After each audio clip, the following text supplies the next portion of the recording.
नमस्कार प्यारे बच्चों, कैसे हैं आप लोग। आशा है आप लोग बिल्कुल ठीक ठाक होंगे। चलिए, बहुत अच्छी बात है।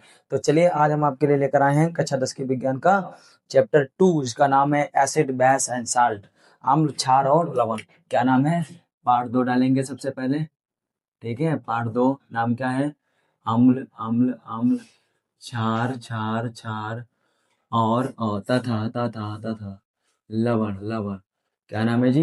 अम्ल, क्षार तथा लवण। वाह भाई वाह, क्या नाम है। देखिए, अम्ल, क्षार और लवण पार्ट 2 है। पार्ट 2 का नाम है अम्ल, क्षार और लवण। देखिए, हमने आपको बताया था कि हम कोई भी चैप्टर पढ़ाने से पहले उसके चैप्टर के बारे में जरूर बताते हैं, लेकिन इसमें भी हमें पार्ट 1 की तरह वही पढ़ना है जो चैप्टर का नाम है। चैप्टर का नाम क्या है? अम्ल, क्षार और लवण है। एसिड, बेस और साल्ट। ठीक है, तो चलिए स्टार्ट करते हैं ना सेशन को, ना कि देर करते हैं। सबसे पहले हमारी हेडिंग होगी अम्ल। क्या होगी? अम्ल। अम्ल यानी कि एसिड, अम्ल यानी कि एसिड। ठीक है, अम्ल किसे कहते हैं? अम्ल किसे कहते हैं? अम्ल किसे कहते हैं? ठीक है, आप विद्वक पढ़ेंगे और विद्वक हम पढ़ाएंगे। ठीक है, एकदम बारीकी से समझेंगे अम्ल किसे कहते हैं। अम्ल की परिभाषा होती है वे पदार्थ जो स्वाद में कैसे होंगे? खट्टे होंगे। स्वाद में कैसे होंगे? खट्टे खट्टे होते होते हैं। ठीक है, याद रहेगा। वे पदार्थ जो स्वाद में खट्टे होते हैं तथा तथा तथा तथा जल में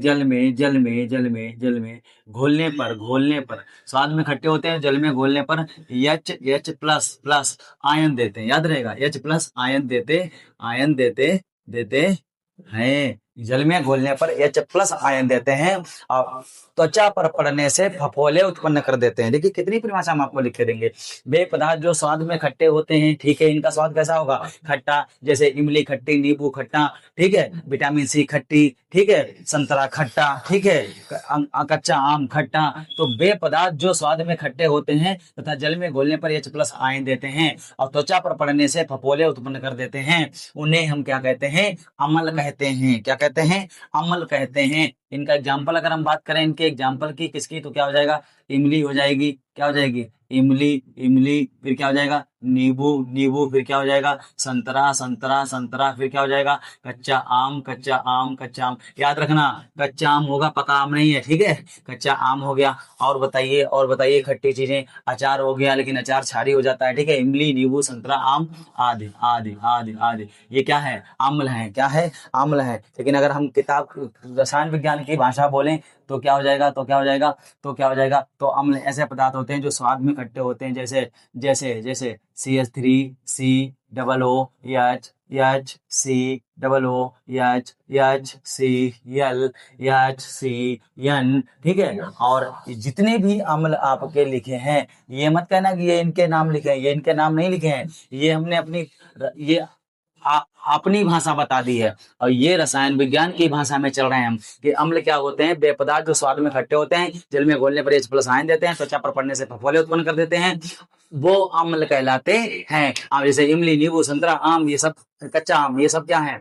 ये सब क्या है? ये सब हैं आपके आपके अम्ल हैं। और अम्ल में एग्जाम्पल क्या? CH3, इसका नाम होता है एस्टिक अम्ल, इसका नाम होता है फार्मिक या मेथोनोइक अम्ल, इसका नाम हाइड्रोक्लोरिक अम्ल, इसका हाइड्रोसाइनाइड नाम। ठीक है, आप आराम से याद करते चले जाइए। क्या करते चले जाइए? कि अम्ल पढ़ते चले जाइए। अम्ल करते क्या है? अम्ल स्वाद में खट्टे होते हैं, त्वचा पर पड़ने से फफोले उत्पन्न कर देते हैं। और इनकी प्रकृति कैसी होती है? इनकी प्रकृति भी संचारी होती है।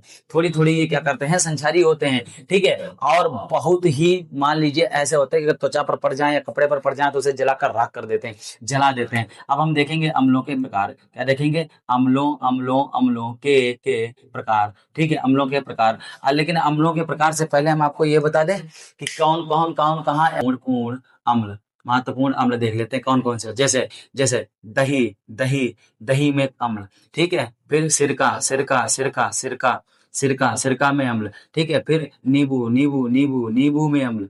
फिर हड्डी में अम्ल। फिर और बताइए आपको किस किस में अम्ल चाहिए। ठीक है, यहाँ पे लिखेंगे हम मधु मधु, मक्खी के डंक में अम्ल, मधुमक्खी के डंक में अम्ल। दही में हो गया। ठीक है, आप दुनिया में ऐसे कोई चीज ही नहीं है जिसमें अम्ल ना हो, ठीक है, दही में अम्ल, सिरका में अम्ल, नींबू में अम्ल, हड्डी में अम्ल, ठीक है, घास में अम्ल, किसमें, घास, घास में अम्ल, घास में भी अम्ल होता है, बताइए क्या बात है आपकी, घास में अम्ल, तो दही में कौन सा अम्ल होगा, लैक्टिक अम्ल, कौन सा होगा, लैक्टिक अम्ल, ठीक है, सिरका में एसिटिक अम्ल, कौन सा अम्ल, एसिटिक अम्ल, ठीक है, एसिटिक अम्ल, नींबू में सिट्रिक अम्ल, कौन सा, सिट्रिक अम्ल, हड्डी में लैक्टिक अम्ल, ठीक है, लैक्टिक अम्ल, हड्डी में लैक्टिक अम्ल जब बाहर आता है तो थकान आ जाती है, ठीक है, मधुमक्खी के डंक में मेथेनोइक अम्ल या फार्मिक अम्ल, मेथेनोइक नोइक अम्ल या फिर फार्मिक अम्ल, कौन सा अम्ल, फार्मिक अम्ल, याद रहेगा, घास में बेंजोइक अम्ल, बेंजोइक अम्ल, बेंजोइक अम्ल, ठीक है, नीचे वाला दिख रहा है आपको, नीचे वाला नहीं दिख रहा है तो कैमरा जूम करके हम दिखा देते हैं, जरा वेट करिए,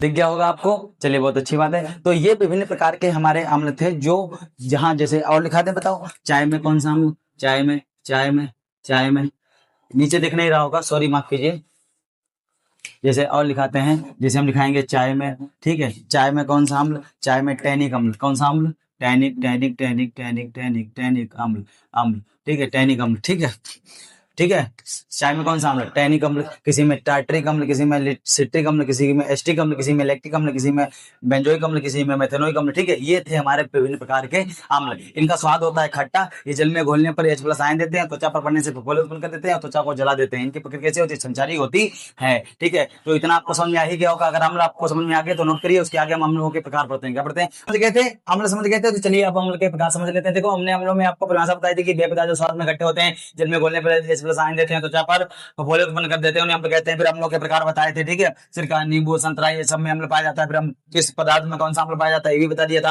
अब हम देखेंगे अम्लों के प्रकार, तो अम्लों के प्रकार किसके आधार पर, क्षमता के आधार पर, आप लोग समझ रहे होंगे कि क्षमता क्या होती है, तो देखिए किसी भी चीज की दो चीजें तो कॉमन होती हैं, एक उसकी क्षमता कितनी है, वो कितना कार्य कर सकता है, और एक उसकी उत्पत्ति कहाँ से होती है, उत्पत्ति के आधार पर, तो अगर हम देखें क्षमता के आधार पर, कैसे देखें, क्षमता के आधार पर, तो क्षमता के आधार पर अगर हम देखेंगे, तो प्यारे प्यारे बच्चों, हमारे प्यारे बच्चों, क्षमता के आधार पर हमारे जो अम्ल होते हैं वो दो प्रकार के होते हैं, कौन कौन से सब, एक होता है प्रबल अम्ल, क्या नाम होता है, प्रबल अम्ल, देखिए क्षमता है कि नहीं, ये प्रबल है मतलब ताकतवर है, जी सर है ताकतवर, अगला कौन सा होगा, अगला होगा दुर्बल अम्ल, कौन सा, दुर्बल अम्ल, दुर्बल अम्ल का मतलब क्या है, जो कमजोर अम्ल होते हैं उन्हें दुर्बल अम्ल बोलते हैं, और जो ताकतवर होते हैं उन्हें प्रबल अम्ल बोलते हैं, बहुत सही सर, समझ में आ रहा है, एक होता है प्रबल अम्ल और एक होता है दुर्बल अम्ल, अच्छा, प्रबल अम्ल का मतलब क्या है, ताकतवर, स्ट्रॉन्ग, बहुत बलशाली, तो ये प्रबल अम्ल हो गया, जो कमजोर होगा हमारी तरह दुर्बल होगा उसे दुर्बल अम्ल बोलेंगे, तो उसकी परिभाषा क्या होती है कि